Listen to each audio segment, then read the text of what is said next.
Most family problems can be solved through frank and friendly discussion, which points the way to a happy family life. You know, this is beginning to be quite a family project. It certainly is.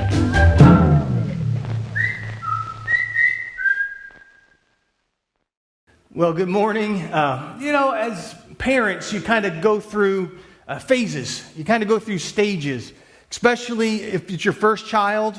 You start out a certain way. With subsequent children, you maybe learn to handle some things different. When your children are young, you certainly are maybe more attentive to things. And then as they get older, you tend to adjust a little bit. And so it can it can go from being very hands-on to kind of laissez-faire, hands-off. So to give you an idea of what I'm talking about, there's a little video montage to give you an idea of maybe sometimes how you parent your first child versus subsequent ones. No. Germs. Icky germs. Cute. Mm-hmm. Cute. That's cute. Mm-hmm. Delete it. Cute. Piano.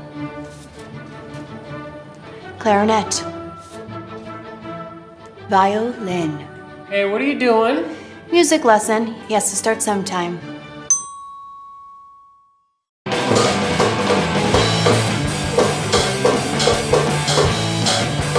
Music lesson? Aunt Bonnie, can I hold her? Yes, you can. Cup your hands together for me. Rub it all the way up your hands. Any exposed skin. Get in your elbow creases and get the backs of your hands too. Here, let's put some just around your neck. Okay, Bonnie, you're good to go. Okay, great, thanks. Or here, can you hold him? Tessa the Tiger and friends again. Tessa the Tiger had so many friends. Furry friends. Troubled Hollywood starlet Allison Alley Cat Kelly was spotted wearing a house arrest ankle bracelet.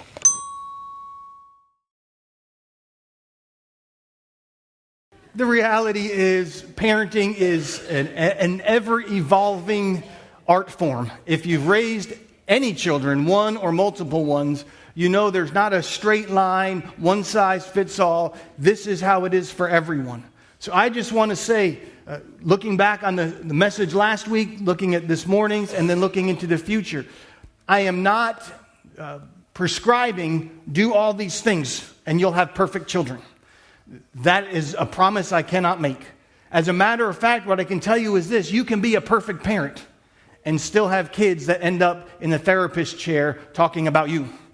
You can have kids who end up in rebellion and in a life that you never imagined for them. If you don't believe me, just think about God, right? He created Adam and Eve. God's the perfect parent, and they rebel against him. So this is not a promise for do these things and your kids will turn out perfect. It's about ideas, principles, precepts that you can build upon and figure out what works for you.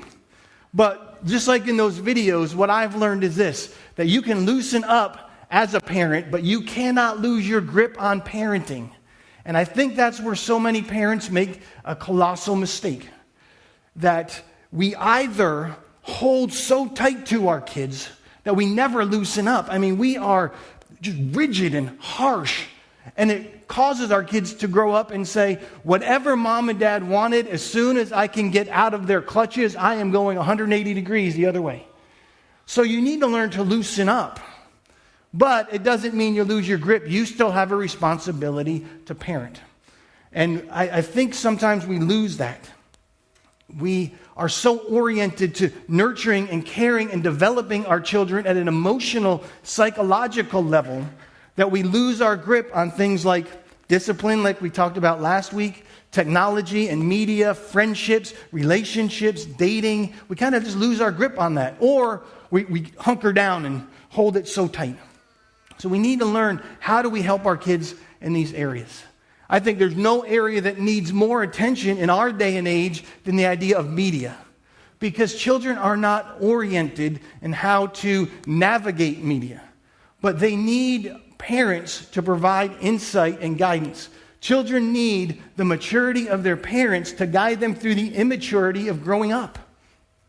I think so often we don't know what our kids need, and so we ask them. Can I just tell you, that's not the place to start. Your kids don't know what they need. Here's what I've learned. As your kids get older, especially into the teen years, if you ask them what they need, they will tell you with definitive sense of authority, this is what I need. The problem is they have no idea. They just believe they know. They are wrestling through things. You need to be the mature one in the relationship. Kids are not little adults.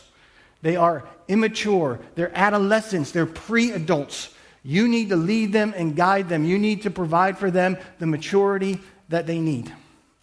And if you don't do that, if you refuse to do that, your kids will end up in a place that you don't want them to end up. So in our day and age, there are things that you have to do as a parent. There are questions you have to ask. There are things you need to deal with that are completely new, that have never been dealt with the way they need to be dealt with nowadays because of technology, because of media, because of the influence of media in our lives and in our kids' lives.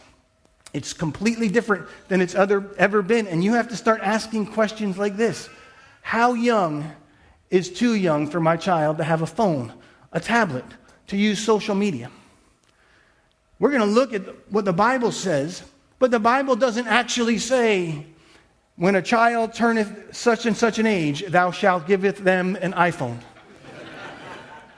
So there's principles and ideas in the Bible, but it's not a straight line thing. But you have to start asking questions like that. You and your spouse, if you're married, if you're a single parent, bring grandparents and bring friends. Ask those questions. Dig through that. Do you know, this was startling to me. The best research I could find, 46%. So nearly half of children under age 8 own their own tablet. Now, I'm not assigning moral value to that. I just found that as an interesting statistic. I actually thought it would have been higher. But you have to ask, when is the right time for this? Or questions like this. How and when should my children, start their online lives? I know some of you say never. They just don't need an online life. That's just ridiculous. We have to understand online media technology is the world in which they live. If your answer is never, you may be missing the point. So how do you help introduce them to that? I'm not going to answer those questions in a way that says, here you go, at this age you do this, at this age you do this, because you have to figure out your children, their needs, their reality, how they're wired. But you need to be involved in all that because media is huge. Media is one of the biggest influencers and shapers in our world. Media shapes what we think about, how we think about it, and how we feel about it. Media doesn't simply report on what's happening. Do you remember? Let me give you an idea. Remember from the mid-'80s till about 2010. Do you know what the biggest shaper of teen culture was? MTV. MTV, the founder of MTV is on record as saying MTV does not reflect teen culture, it creates it. Now, when you got to about 2010 and the just the ubiquitous nature of the internet, MTV lost its position. It's no longer MTV that shapes teen culture. Today it's YouTube. YouTube is the number one social media platform for teenagers and tweens, those from 10 to 12, before they hit their teen years. It's the number one search engine that they use. So it inspires them. It tells them what to wear, how to talk, how to behave. It's why they want to be YouTube stars and vloggers and influencers. YouTube is now what tells teenagers. This is what it means to be a teenager. So again, media shapes what we think about, how we think about it, and how we feel about it. So let me give you an idea of how this played out a number of years ago. Who remembers the death of Princess Diana? August 31st, 1997, so going on almost 25 years ago. August 31st, 1997, And you remember, it was huge. Do you remember the media coverage? Just the mourners, crowds of mourners crying, the tributes. Elton John performed a new version of Candle in the Wind. It was a monumental event in our day and age at that time. Have you ever asked yourself, why? Why was it so big? Why was it so important? In part because it's what the media wanted you to feel. So let me give you an idea. These are some statements that were made about Princess Diana's death at the time on different news networks that were covering it. In her death, something inside us died. Here's another. People are grieving for lost hopes, lost dreams, lost ambitions. Here's a third. Princess Diana's death is one of the most awful tragedies of the late 20th century, if not the greatest. So you take emotionally charged statements like that with near constant coverage of showing people mourning and just grieving and funerals. You would think this was an event of astronomical proportions. Now, this is not anything against Princess Diana and her life. I'm just telling you, her death was not one of the greatest tragedies of the late 20th century. It certainly wasn't the greatest. Think about events that happened in the 35 years leading up to her death. Things like the Vietnam War, things like the Chernobyl disaster, Tiananmen Square, the assassinations of JFK and Martin Luther King Jr. Her death probably wasn't in the top 25. But we were made to believe that and to think that and to feel that, so much so that we actually, as a culture, more revered at that time her death and what her life stood for than that of Mother Teresa. Princess Diana, I'm not putting her down, but what did she do? What did she really do? Okay, she was a champion of some humanitarian causes, but her life was actually of little significance. It was a life of notoriety. She was famous, but what did she do? But do you realize, and maybe you know this, maybe you don't, Mother Teresa died the day before Princess Diana's funeral, the night before. If you were paying attention at the time, you didn't know that. It wasn't talked about. We were made to think that Princess Diana's life was of more significance than Mother Teresa. Mother Teresa, who was a Nobel Prize winner. Mother Teresa, who gave her life to serve those less fortunate. Mother Teresa, who was one of the most, if not the most revered women in the world at that time. Newsweek had 47 pages of coverage on Princess Diana's life and death. You know how many pages they had for Mother Teresa? 4. So media can influence not just what we think about, not just how we think about it, but how we feel about it. So it plays itself out like this. You see how Christians are portrayed in the media. Judgmental, narrow-minded, hateful, just plain nuts. And then you say, how does that make me feel about wanting to be a committed Christian? That all Christians need to be committed. That's what you end up thinking. They're all insane. Or this, you watch on television and the movies and the characters that you like the best, the ones that you relate to the most are shown having lots of sexual encounters and almost always outside of marriage. And those sexual encounters, there's never any negative consequences physically, psychologically, or emotionally. It's always positive. Over time, how does that make you feel about having sex outside of marriage? So media shapes those things because media is one of, if not the most powerful forces in culture today. Media is one of the most powerful forces in culture today, perhaps only second to acceptance. Only second to acceptance, peer pressure. We're going to talk about that next week. But other than the need for acceptance, there are very few things that shape and influence our culture, like media. Now, here's the crazy thing. When you take that need for acceptance and you couple it with the influence of media, you get this thing called social media. Social media. So here you go. You can put the next slide up, please. Thank you. Social media can shape the entire sense of self-worth of a child. Social media can shape the entire sense of self-worth in a child because it is the power of acceptance, peer pressure, and the influence of media coupled together, and it creates social media. Now, as parents, I just want you to know you are navigating uncharted waters. Social media is so new, we don't know how to deal with it. When I grew up, okay, the issue was I didn't care. I didn't want a phone in my room. But I had an older sister. When I can get a phone in my room, it was everything. I mean, she could get a phone in her room, and my parents were so like, I don't know about this, and on and on. Now, they got a phone in their pocket. They are connected all the time. And social media is so new, we don't know how to handle it.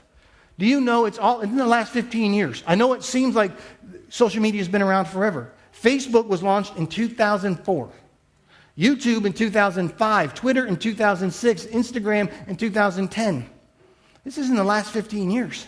And now, for children today, teenagers today, this is not simply an extension of the world in which we live. It is the world in which they live. And it influences and shapes their entire sense of self-worth. Their entire sense of self-worth, of who they are, what they feel. It's why you have things like what professionals term social media depression.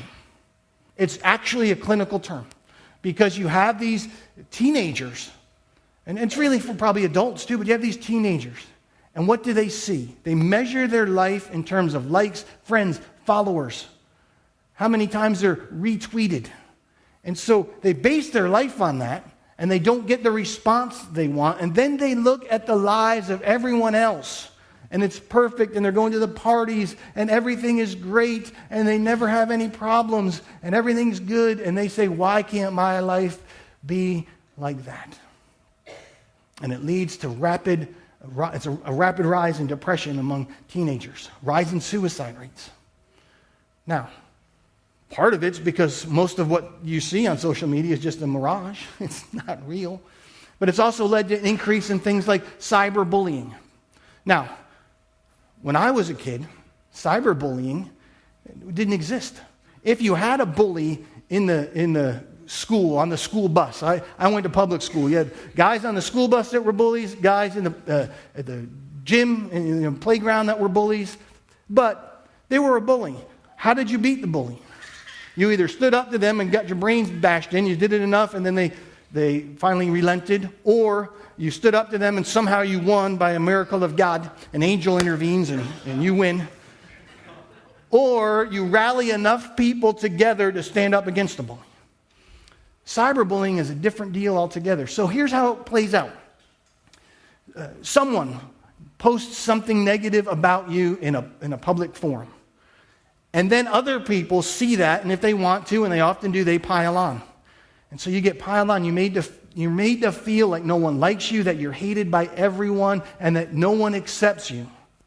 Now, you get bullied in the schoolyard, okay? If I got bullied in the schoolyard, I went home into my neighborhood, and I forgot all about that. I had my friends in my neighborhood, and we all just hung out and played basketball.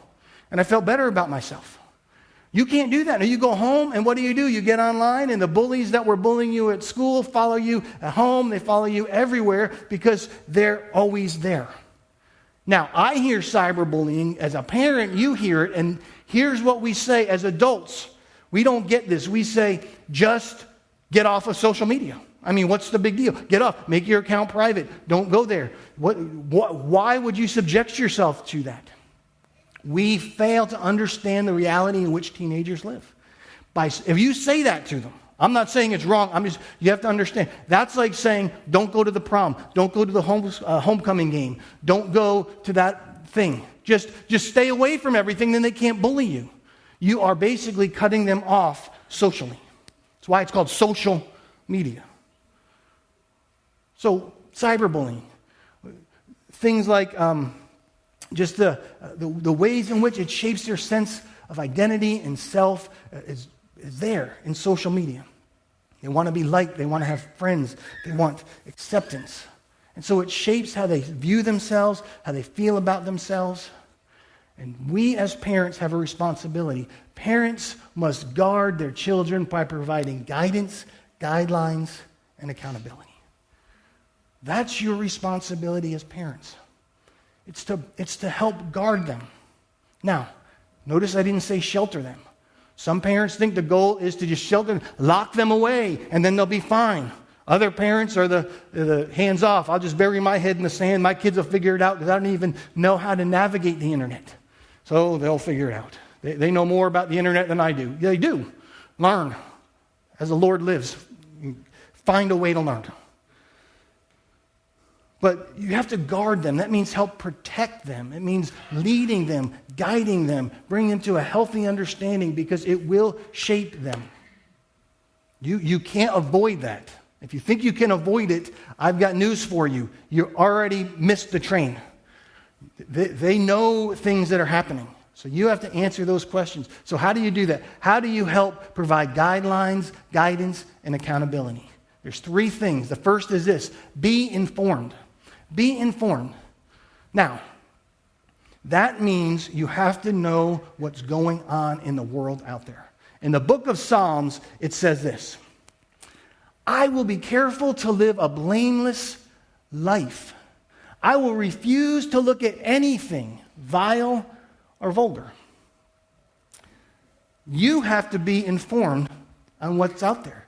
You have to be informed if your children are living a blameless life, if they're looking at anything vile and vulgar. Don't just put that in the category of pornography. If you do, it's an adventure in missing the point. Yes, pornography falls under that, but there's a lot of things that are vile and vulgar in the world in which we live that your kids don't need to be looking at, listening to, seeing. You have to be informed, and the first way you need to be informed is this: you need to be informed about content. What is it? Do you know the lyrics of the songs they're listening to? Do you know the subject matter and what's being portrayed in the television shows and the movies that they're watching? Do you know what is happening in the games that they're playing? Do you know what's being talked about on the social media platforms that they're on? Do you know who their friends are? Do you know who's following them? Do you know who they're following? Do you know who they're texting and what they're texting about? You need to be informed about content. Now, there's a lot of ways to do that. There are a lot of great sites out there. I want to say, research, learn, look at sites. There's a website, imdb.com. You go there, and on any television show, movie, you click on it, and then there's a tab. You look on it, it's more. Underneath more, it says parental content. You can click on that, and it tells you what's in there. It tells you what the movie's covering. You say, well, IMDb isn't a Christian site. Fine, look at Christian sites. I'm telling you, don't just look at Christian sites. Remember, media influences, and it will influence you. If you say, I only go to this one site, and it's a Christian site, and I trust everything that this Christian site says, I'm telling you, you're insane. Because it's not like the Bible. Okay, you want to just go to one source, go to the Bible. Every other source, you need more than one. So go to multiple sources, Christian and non-Christian. Be informed. If you just go to Christian sites, you realize it will make Pinocchio seem like it's horrible. The dude smoking a cigar and swigging beer. It's off limits. My kids will never watch Pinocchio. So be informed. Learn, watch, listen to things yourself. Go online. When you find out things that are negative, does that mean they shouldn't watch, listen, or not necessarily? I'm not saying that. We're going to talk more about that in a little bit. It does mean you need to be informed about content. So, for example, Spotify. Spotify is a streaming music service. It's used around the world. Over the last month and a half, 2 months, there's a song by Post Malone called Circles. It is one of the most streamed songs. Last night I checked, it was close to 300 million times it's been played. 300 million. So it's a good chance your kids have listened to the words, listened to the song. You may have listened to the song. You may not even know the lyrics.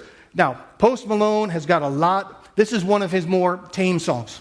He's got a lot that have the E next to it. It means explicit. I'm not going to read those words. But here are the part of the lyrics from Circles. I knew that this was doomed from the get-go. You thought that it was special. But it was just the sex, though. The sex, though. I knew we didn't have a future. I made you think it was special because I just wanted to get you in bed. That's the context. Who knew those lyrics? If you're a parent, you should. Your kid may never listen to that song. You may ask them, you listen to Circles by Post Malone? No, Mom, I don't even know who Post Malone is. Great. You should still be informed. Just Google top 50 songs on Spotify. It'll come. If you don't have a Spotify account, get one. It's free. And by the way, you can subscribe to Hickory Ridge's Spotify playlist and stay up to date on the songs we do here on Sunday morning. But be informed. So when your child says to you, when your 12-year-old boy says, Mom, can I watch the show The Boys on Amazon Prime? And you say, what's it about? And they say superheroes. You say, sure, why not? That's not being informed about content. If you don't know what's in The Boys, learn. And I'm telling you, there's a lot there. And it's not for 12-year-olds. But you can't just say, well, I asked them what it was about. They told me superheroes. Now, again, does that mean they shouldn't watch it? No. It means that you need to know what's in it so you can be informed about content. Here's the next thing. Be informed about frequency. Be informed about frequency. How much time are they online? How much time are they on social media? How much time are they spending messaging each other? How many times are they on Marco Polo? Listen, I'm not saying there's not a set number. This much and no more. I'm saying you need to know. Do you know, again, these statistics are hard to get exact numbers. But what I could find was that the average teenager, 13 to 19, the average teenager spends 7 hours a day online. 7 hours. That's not counting being online for schoolwork and homework. 7 hours a day. In other words, almost every spare minute they are online. Do you know tweens, 11 to 12-year-olds, spend on average 5 hours a day? Now, I don't know what the right amount is, but that's not the right amount.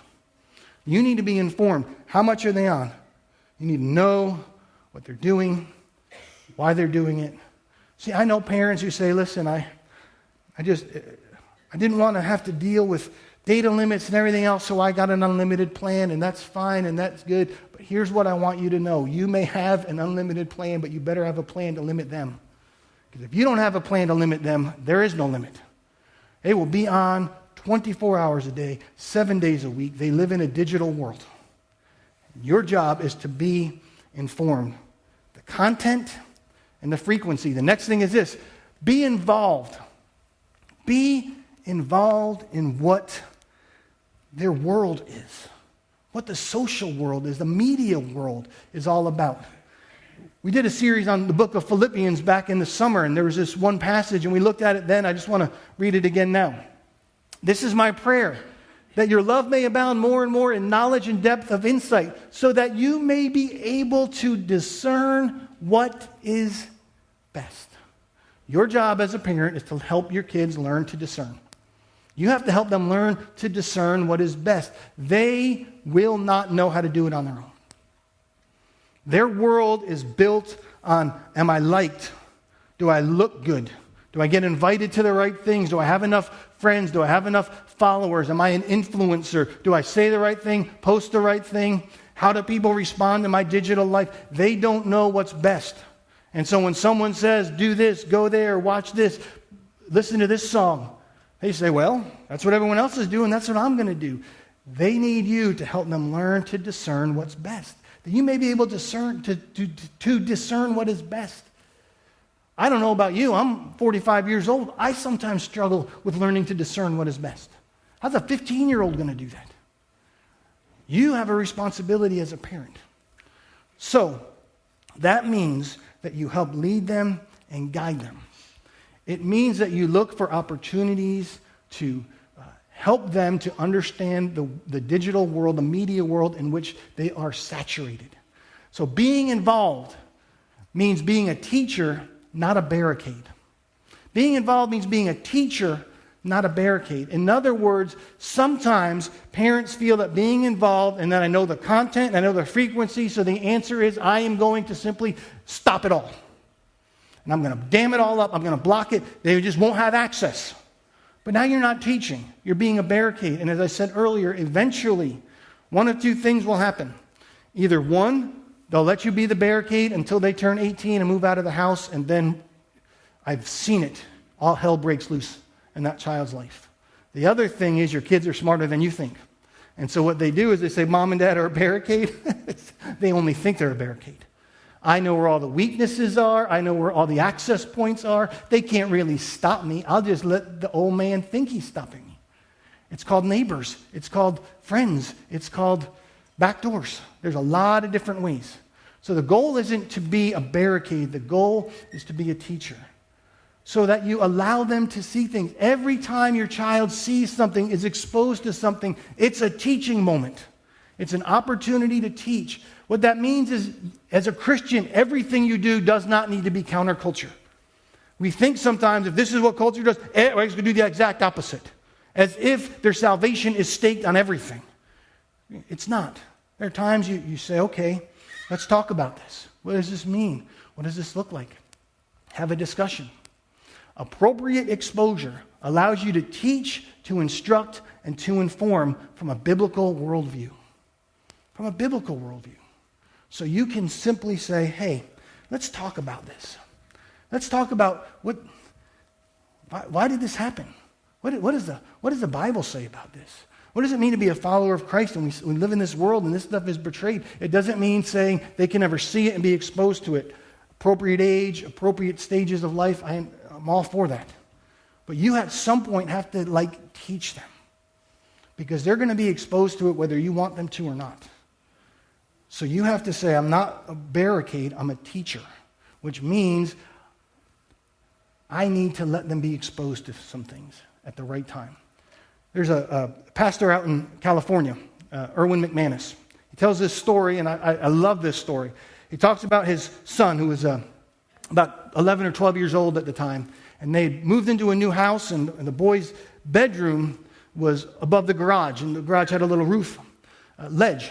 And he said one day he and his wife were getting in the car and going somewhere, and the older child was going to be watching all the kids, and he said, we're about to get in the car, my wife and I. He said, I hear this voice, Dad, Dad. And I look up, and there's my son standing on the roof over the garage. And he says, Dad, if I jump, you think I'll make it? He said, my wife's first reaction was, oh, get back in the house. Any sane mother's reaction should be that. He said, my first reaction as a father was, jump, son, I think you can make it. I'm not saying this is parenting guidelines. The wife looked at him and said, are you crazy? He looked at his wife and said, baby, if he's anything like me, at some point he's jumping. He is going to jump. The question is, am I going to be here when he jumps, or is he going to jump when no one's around? I'd rather him jump when I'm here. And if he breaks his leg, I can pick him up and bring him to the hospital. The wife said, well, let him jump. She had some things to say to him later when they were sitting in the waiting room at the emergency department.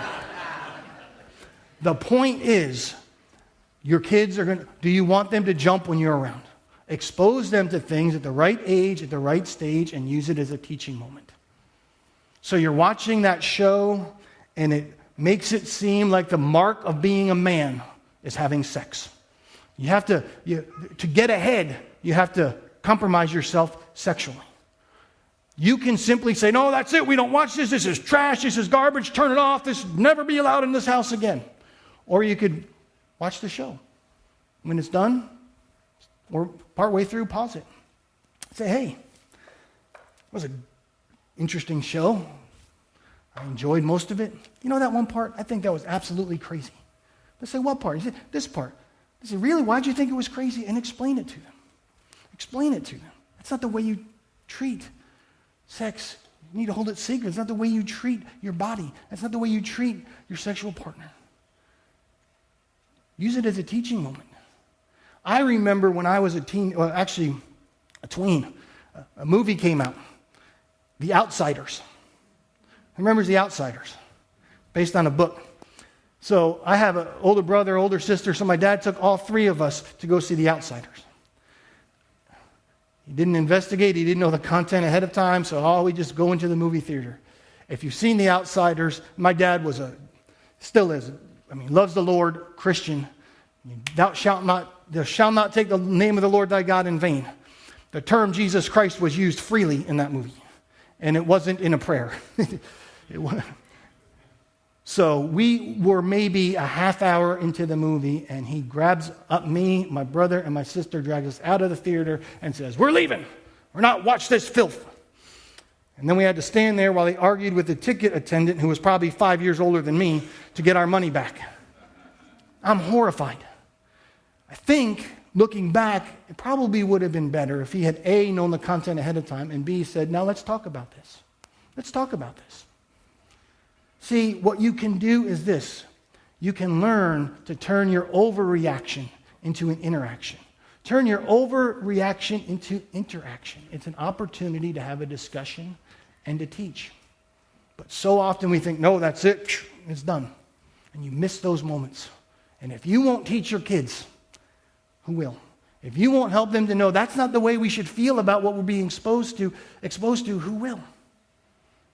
So you have a responsibility to be informed, to be involved, and the last thing is this: you need to be in charge.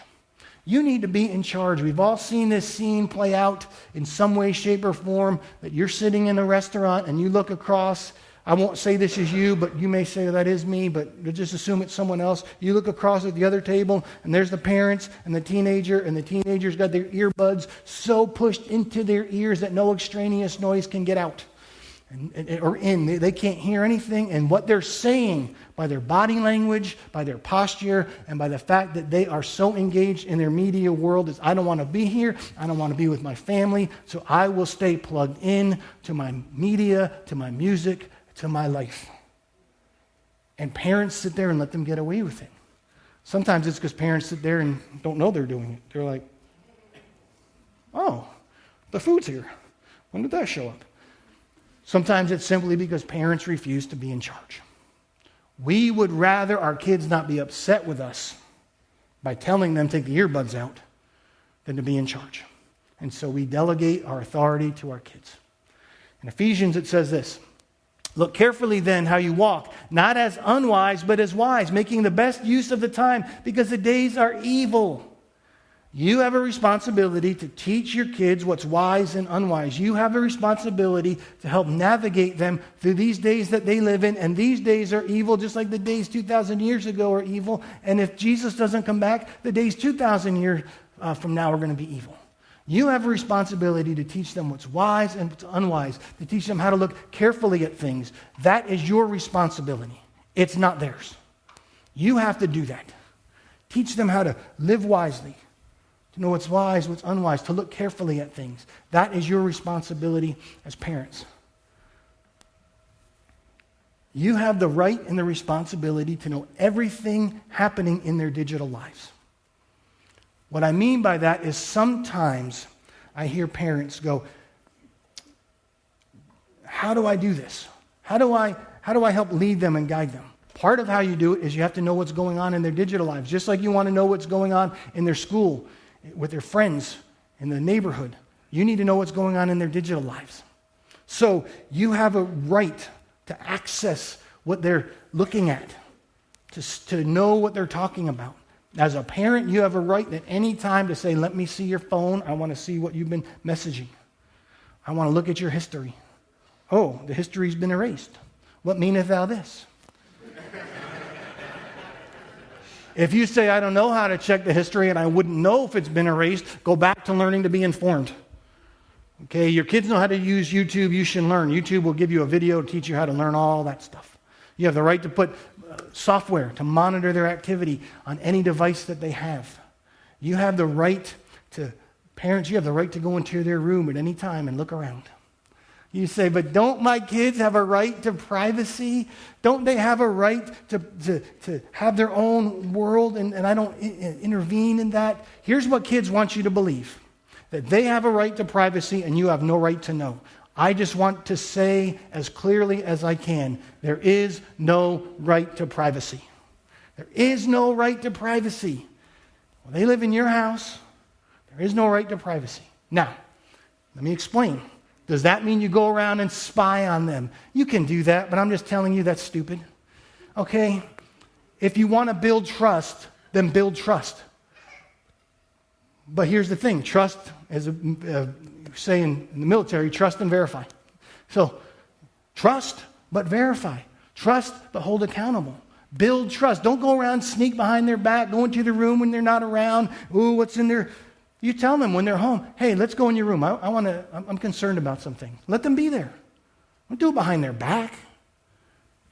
So, you go to buy them the phone. Finally get a phone, whatever age that is. They're 2 months old. You're getting them a phone. You sit them down. No, they get a phone. You sit them down and you say, now, here's the deal with the phone.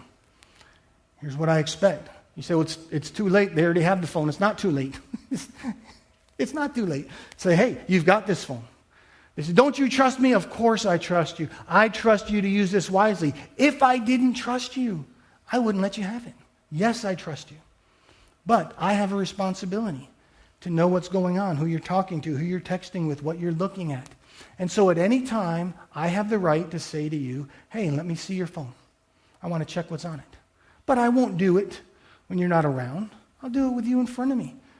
And don't overreact. Have a discussion. Hey, I saw this. Can we talk about that? I'm concerned. Let's have a discussion here. Don't just blow your top. Parents, if the goal is to just get angry because you see something you don't like, you're missing the point. Discuss it with them. Talk about it with them. But you have the right. See, you are called as a parent. You are called. Can we put the slide up? Thank you. You are called to protect them, your kids, from themselves and from this world. You're called to protect them from internet addiction. You're called to protect them from online predators. You're called to protect them from cyber bullies. That is your job. And you can't do that if you simply wave the flag of surrender and say, it's yours, you have all the access, I don't know anything that's going on. You have all the privacy, and I have no right to know. So should you be informed? Should you know? Yes.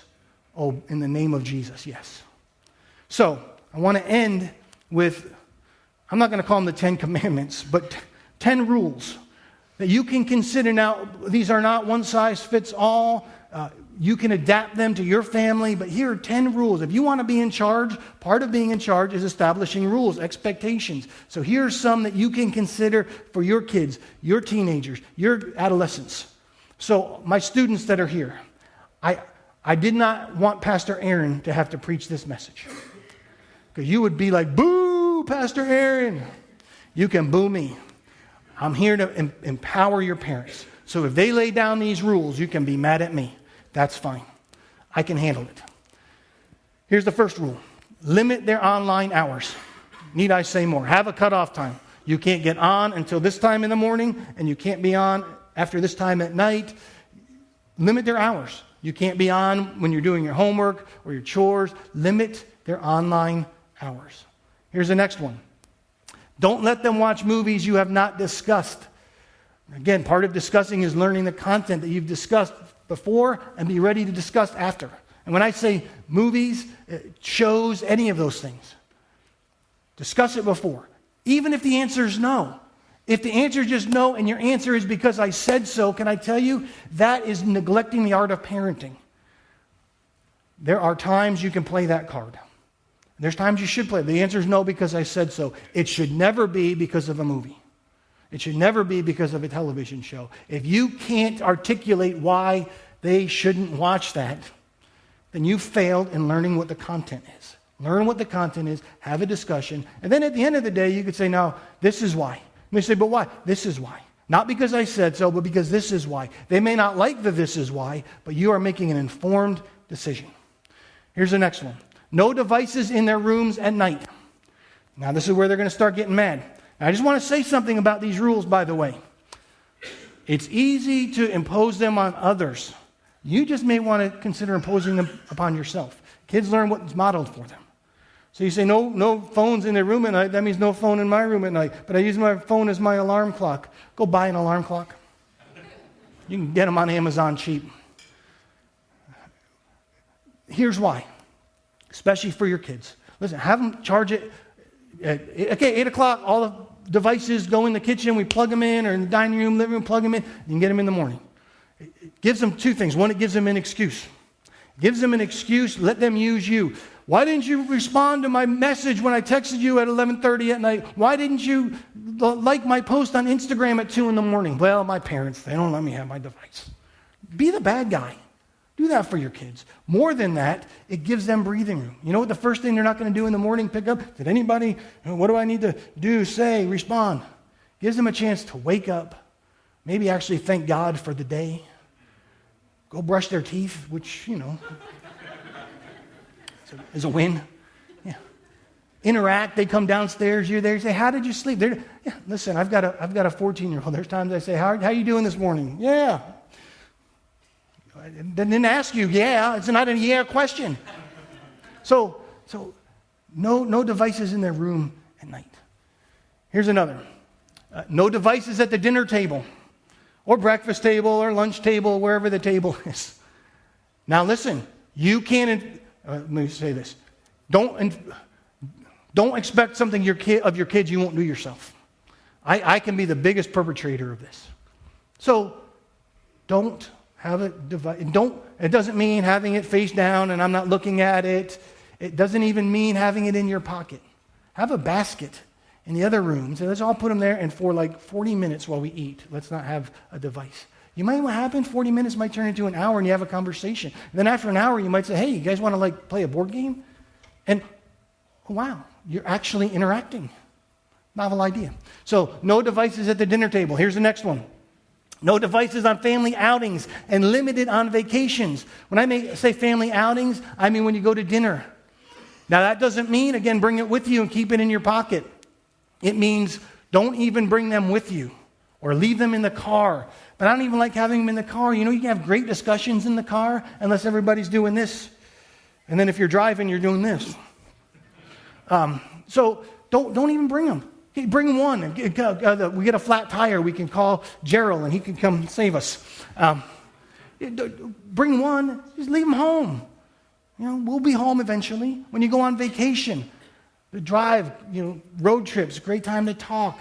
I'm not saying, listen, I know our phones are our cameras and we like to share our experiences, so I'm not saying don't ever bring them on vacation, but limit them. Hey, we're not going to be on these. We just got back from family vacation. We spent a lot of time enjoying what other people were doing on the internet. So I'm preaching to myself here. These are all things we can get better at. Here's another one. Know their passwords and follow them on every platform.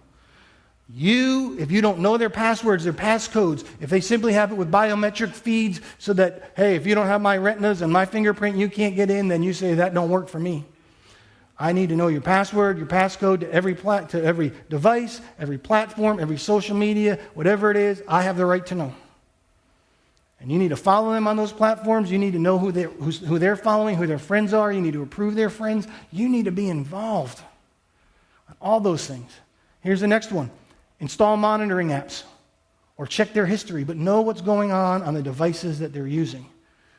Here's another. You own every device. You own it. Till they're 18 or graduate from high school or you want to set an age, I suggest at least when they're out of high school, you own the device. You say, but they bought it themselves. You own the device. But grandma bought it for them. You own the device, which means you can take it away. If they say that's not fair, say, didn't ask you if it was fair. If you want to have this device in my house, I own it. But I'm buying with my own money. Well, you're buying me a device. Thank you. If they don't like it, again, you're the parent. Here's another. Do not give out personal details. What I mean by that is, listen, I'm not talking about someone you know, a friend. I'm talking about don't post things online. Here's where I live. I live across from the school. My hair's red, and I'm home by myself every day. There are online predators. It's the reality.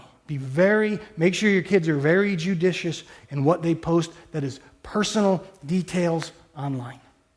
I'm not talking about they're having a party and they're inviting friends, but don't put your home address out there on social media. There's actually a thing called the U.S. Postal Service. You can send an invite. It's private. It's illegal for someone to open it. Last one. Do not announce private family information online. Now, this is a two-way street. You don't want your kids saying, hey, my dad just got fired because he slacked off at work. I hate him. He's good for nothing.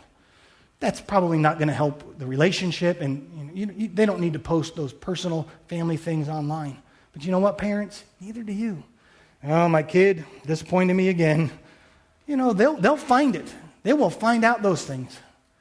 So you have discussions, but social media, you have to teach them. Social media is not the place for that. Because here's the thing with social media, it will follow you. It will follow you. Your friends will find out. Prospective employers will find out. The colleges that you're applying to will find out. It will follow you. You need to teach your kids. Let's don't put that personal stuff, personal family details online. You don't do it, and we won't do it. Now, those are 10 rules. You can make up your own. You can add to those. You can modify them. I'm telling you this. You lay out these rules, and you go home tonight, and you might say, here's the rules. And there's never been rules before. Well, there's rules now. Well, this stinks. This is stupid. I don't like them. They're not supposed to like them. They're going to say, I don't like it. This is not fair. This isn't right. And you know what you do? You put your arm around them. You tenderly look at them and say, I know these seem unfair. I know you don't like it. It stinks to be you. I understand that. But you need to understand, I'll answer to God for this. I do answer to God for this, not to you. And if you do it with love, grace, tenderness, you put these rules in place and you explain to them, this isn't because I'm trying to keep you from something, it's because I want the best for you. I promise you, there'll come a time, it may be years from now, where they'll say, thank you, thank you, thank you. See, parents, you must guard your children by being informed, involved, and in charge.